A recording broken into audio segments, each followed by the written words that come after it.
তুলোর মতো নরম, আর যদি থাকে গরম গরম এরকম পুর ভরা আলুর পরোটা, সকালের জলখাবার হোক কিংবা রাতের ডিনারের জন্য একেবারে কিন্তু জমে উঠবে।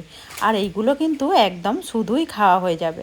নমস্কার বন্ধুরা, কাজল ভিলেজ কিচেনে সকলকে স্বাগত জানাই। রোজকার মতো আজও রান্নাঘরে চলে এলাম। আজকের রেসিপি প্রথম থেকে লাস্ট পর্যন্ত দেখতে থাকুন, আশা করছি ভীষণ ভালো লাগবে। তো চলুন তাহলে শুরু করা যাক। তো এখানে দেখতে পাচ্ছ আমি নিয়েছি ময়দা। তোমরা চাইলে আটা ময়দা পাইল করেও নিতে পারো, অথবা যে কোনো এক রকমের নিয়েও নিতে পারো। তো আমি এখানে 600 গ্রাম ময়দা নিয়েছি, তোমরা চাইলে কম বেশিও নিতে পারো। এবারে দেবো এখানে স্বাদ মতো লবণ বা মাপ মতো লবণ। এবারে দিয়ে দেবো এখানে একটু সুন্দর টেস্টের জন্য দিয়ে দেবো চিনি। চিনিটা দিলে পরে বেশ খেতে কিন্তু ভালো লাগবে, মিষ্টি হবে না। চিনিটা দিলে খেতে ভালো লাগবে পরোটাগুলো। এবারে দেবো 2 চামচের মতো সাদা তেল। সাদা তেলটা দিলে পরে একদম বেশ খাস্তা মুচমুচে হবে। এবারে 3টে উপকরণকে ময়দার সঙ্গে খুব ভালো করে মিশিয়ে নিতে হবে। একটু এইভাবে হাত দিয়ে একটু মিশিয়ে নেব। সমস্ত উপকরণগুলোকে ময়দার সঙ্গে খুব ভালো করে মিশিয়ে নিয়েছি। আর দেখতে পাচ্ছ মুঠো করলে কিন্তু খুব সহজেই মুঠো হয়ে যাবে। আর একটু হাত দিয়ে এইভাবে চাপ দিলে কিন্তু একদম বালির মতো ঝুড়ো ঝুড়ো হয়ে যাবে। ময়ামটা কিন্তু খুব ভালোভাবে এইভাবে একটু ঘষে ঘষে দিতে হবে। আর এখানে হালকা উষ্ণ গরম জল নিয়েছি, দিয়ে দেবো আমি অল্প অল্প করে। গরম জল দিয়ে সুন্দর একটা সফট ডো মেখে নেব, যেরকম ঠিক আটা ময়দা মেখে থাকি সেইভাবেই মেখে নেব। আর একটু গরম জল দিলে পরে পরোটাগুলো কিন্তু খেতে দারুণ লাগবে। ময়দাটাকে আমি এইভাবে সবটা নরম করে কিন্তু মাখিয়ে নিয়েছি, মাখাটা দেখতেই পাচ্ছ।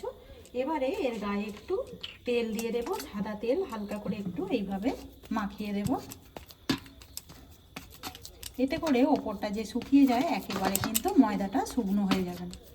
এবারে এটাকে ঢাকা দিয়ে রেখে দিয়ে ততক্ষণে পুরটা রেডি করে নেব। জন্য একটা কড়া গরম হতে বসিয়ে দিয়েছি, কড়ার মধ্যে দিয়ে দেব 2 চামচের মতো সাদা তেল। তো দিয়ে দিলাম এখানে সাদা তেল। তো সাদা তেল দিয়ে কিন্তু আলুর পুরটা রেডি করলে খেতে কিন্তু ভীষণই দারুণ লাগবে। এখানে তেলটা বেশ খুব ভালোভাবে গরম হয়ে গেছে। 1 চামচ নিয়ে নিয়েছি আদা আর রসুন, ভালো করে গ্রেট করে নিয়েছি। এইভাবে গ্রেট করে দিয়ে পুরটা রেডি করবে, খেতে কিন্তু ভীষণই দারুণ লাগে। এবারে আদা আর রসুনটাকে তেলের মধ্যে একটু ভেজে নেবো, যাতে করে কাঁচা গন্ধটা চলে যায়। আদা রসুনটা তেলের সঙ্গে খুব ভালো করে নাড়াচাড়া করে ভেজে নিলাম। কালার কিন্তু একটু অন্যরকম দেখতে পাচ্ছ, চেঞ্জ হয়ে গেছে। এবারে এখানে একে একে কিছু মশলা দিয়ে দেবো। সামান্য একটু জল দেবো, যাতে করে না মশলা দিয়ে দেবো হলুদ গুঁড়ো, সামান্য একটু জিরে গুঁড়ো, দিয়ে দেবো ধনে গুঁড়ো, আর দিয়ে দেবো ঝালের জন্য লঙ্কার গুঁড়ো। তো আমি সামান্য একটু দিয়ে দিলাম লঙ্কার গুঁড়ো। এবার সমস্ত উপকরণগুলো একটু মিশিয়ে নেব। একটু জল দিয়ে মশলাটাকে যদি কষা হয় তাহলে কিন্তু কাঁচা গন্ধটা এমনিতেই চলে যাবে। মশলাটা খুব ভালো করে তেলের সঙ্গে ভাজা করে নিয়েছি, দেখতেই পাচ্ছ এর কিন্তু কালারটাও চেঞ্জ হয়ে গেছে, আর সুন্দর কিন্তু একটা গন্ধও ছেড়েছে। এবারে এর মধ্যে টেস্টের জন্য শীতের বেশ কিছু একটা দিয়ে দেবো মটরশুঁটি। মটরশুঁটি দিলে পরে খেতে আরও বেশি দারুণ লাগবে, পুরটা খেতে ভীষণই দারুণ লাগবে। আর এই সময় দিলে পরে মটরশুঁটিগুলো খুব ভালো করে কিন্তু ভাজা হয়ে যাবে। সমস্ত উপকরণগুলোকে খুব ভালো করে তেলের সঙ্গে ভেজে নিলাম। এখানে আগে থেকে আমি 4টে আলুকে ভালো করে সিদ্ধ করে রেখে দিয়েছি। তো দেখতেই পাচ্ছ খোসা ছাড়িয়ে এইভাবে সিদ্ধ করে নিয়েছি। সমস্ত আলুগুলোকে আমি এর মধ্যে দিয়ে দেবো। আলুটাকে দিয়ে খুব ভালো করে আমি মিশিয়ে নেব। আলুটাকে দিয়ে মশলার সঙ্গে খুব ভালো করে মিশিয়ে নিলাম। এবারে এখানে দিয়ে দেবো স্বাদ মতো লবণ বা মাপ মতো লবণ। লবণ আর ঝালটা তোমরা কিন্তু তোমাদের মাপ মতোই এর মধ্যে ব্যবহার করবে। দিয়ে দিলাম মাপ মতো বা স্বাদ মতো লবণ। এবার এখানে দিয়ে দেবো বেশ কিছুটা ধনে পাতা। সমস্ত উপকরণগুলোকে আমি খুব ভালো করে এভাবে নাড়াচাড়া করে নেব। এখানে আলু পুরটা একেবারে রেডি হয়ে গেছে। আর দেখতে পাচ্ছি কত সুন্দর একটা থকথকে মতো হয়েছে, আর দানা দানা মতো হয়েছে। খেতে কিন্তু ভীষণই দারুণ লাগবে। এইভাবে একবার আলুর পুর করে দেখবে, আলুর পরোটার টেস্ট একেবারে অন্যরকম হয়ে যাবে। এখানে আর একটা যেটা মশলা দেবো সবাই লাস্টে, এখানে নিয়েছি জিরে, গরম মশলা আর অর্ধেক শুকনো লঙ্কা, তেজপাতা আর গরম মশলা শুকনো খোলায় নেড়ে নিয়েছিলাম। আমি দিয়ে দিলাম এখানে ভাজা মশলা, আর বেশ কিছুটা ছিল এর মধ্যে ধনে। ভেজে এইভাবে যদি লাস্টে দেওয়া যায় আলুর পরোটার টেস্টটা কিন্তু দারুণ হয়। সমস্ত উপকরণগুলোকে দিয়ে এবারে মিশিয়ে নিয়ে 1 মিনিট মতো নাড়াচাড়া করে নেব। আর দেখতে পাচ্ছি কতটা সহজে কিন্তু এইভাবে আমরা বাড়িতে আলুর পরোটা রেডি করে নিতে পারি। আর শীতে তো খেতে ভীষণই দারুণ হয় আর খুব টেস্টি হয়। এবারে আলুর পুরটাকে নামিয়ে নেব একটা প্লেটের মধ্যে। এদিকে আলুর পুরটা একটু ঠান্ডা করতে দিয়ে দেব। নিয়ে নেব আমি এখানে ময়দা মাখাটা, ঢাকাটা খুলে, আর এই দেখতে পাচ্ছ কতটা কিন্তু ফুলে উঠেছে, সুন্দরভাবে সফট হয়ে গেছে। আর একটু মাখিয়ে নেব, একটু ভালো করে মাখিয়ে নিলাম। এবারে এখান থেকে আমি লেচি কেটে নেব, ঠিক যেরকম আমরা রুটি পরোটা করে থাকি সেরকমই আমি লেচি কেটে নেব। সমস্তগুলোকেই লেচি কেটে নেব। সমস্ত লেচিগুলোকেই সুন্দর করে গোল করে নিলাম। একটা লেচি নিয়ে নেব, এবারে একটু এইভাবে হাত দিয়ে বাটির মতো গড়ে নেব। একটা সুন্দর বাটির মতো করে গড়ে নিলাম। দেখতেই পাচ্ছ এইভাবে সুন্দর করে বাটির মতো গড়ে নিতে হবে। এবারে যে আলুর পুরটা রেডি করেছিলাম ঠিক মাঝ বরাবর দিয়ে দেবো, আর আলুর পুরটা একটু বেশি করে দেব। এতে করে খেতে কিন্তু ভীষণই দারুণ লাগবে। হাত দিয়ে এইভাবে পেস্ট করব, আর এরকম ময়দাটাকে ঠিক টেনে নিয়ে এইভাবে আমরা ঢাকা দিয়ে দেব।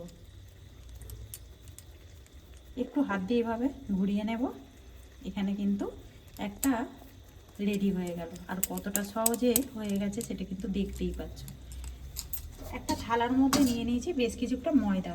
এবারে যে দিকটা ঠিক মুড়েছি এরকমভাবে রেখে দেব। সমস্তগুলোকে একইভাবে লেচিতে আমি পুর ভরে, এখানে দেখতে পাচ্ছ আমি বেশ পুরগুলো কিন্তু ভরে নিয়েছি। আর দেখতে কতটা সুন্দর লাগছে সেটা কিন্তু দেখতেই পাচ্ছেন। অপর দিকে একটা চাকি বেল্লা নিয়ে নিলাম, একটু শুকনো ময়দা ছিটিয়ে দেব। একটা লেচি নিয়ে নেব, আগে হাত দিয়ে এইভাবে একটু ভালো করে চ্যাপটা করে দেব। তাহলে পুরগুলো মানে আলুগুলো ঠিকঠাকভাবে সমস্ত দিকেই ছড়িয়ে পড়বে। তো দেখতে পাচ্ছ সমস্ত দিকেই এইভাবে আমি একটু হাত দিয়ে আগে পেস্ট করে নিলাম। এবার আমি এটাকে বেলে নেব, একটু হালকা হাতে বেলে নেব। একটা আমি আলুর পরোটা বেলে নিয়েছি, একটু ঝেড়ে নেব ময়দাটা। তোমরা চাইলে এখানে তেল দিয়েও কিন্তু বেলে নিতে পারো। একটা আগে থেকে কড়া গরম হতে বসিয়েছি, আগে 2 পিঠ শুকনো ভেজে নেব। একটা পিঠ হয়ে গেলে অপর পিঠটা উল্টে দেব। 2 পিঠ খুব ভালো করে ভেজে নিলাম। এবারে ওপর থেকে একটু সাদা তেল দিয়ে দেব। তেল দেবার মাত্রেই দেখতে পাচ্ছ পরোটাটা কিন্তু বেশ ফুলতে শুরু করেছে। অপর পিঠটা উল্টে দেব।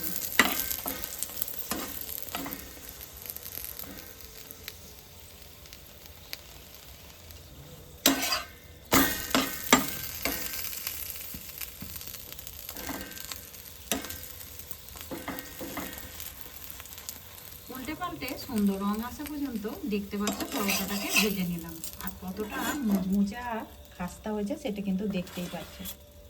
এইভাবে যদি আলুর পরোটা রেডি করা যায় তাহলে কিন্তু শুকনোই খাওয়া হয়ে যাবে, কোনো রকম তরকারি ঝামেলাই থাকবে না। অপরদিকে আমি আরও একটা বেলে রেখেছি, একইভাবে সেঁকে নিয়ে ঠিক রেডি করে নিয়ে ফিরে আসছি। সমস্ত পরোটাগুলোই একইভাবে ভেজে ফিরে এলাম। সমস্ত পরোটাগুলোকেই একদম ভেজে নিয়ে ফিরে এলাম। আর দেখতেই পাচ্ছ কতটা সুন্দর দেখতে হয়েছে। পুরে ঠাসায় এই আলুর পরোটা খেতে ভীষণই দারুণ হয়। আর এই দেখো হাতের মুঠোয় করে কিন্তু চলে যাবে। কতটা মোটা হয়েছে সেটা কিন্তু দেখতেই পাচ্ছ। যেমনই নরম হয় তেমনই কিন্তু পুরে ঠাসা, একদম লেয়ারযুক্ত, দেখতেই পাচ্ছ। তো আজকের রেসিপি আপনাদের কীরকম লাগলো অতি অবশ্যই কমেন্ট করে জানাবেন। যদি ভালো লেগে থাকে একটা লাইক করে দিয়ে এইভাবেই আমার পাশে থাকবেন, আমাকে সাপোর্ট করবেন।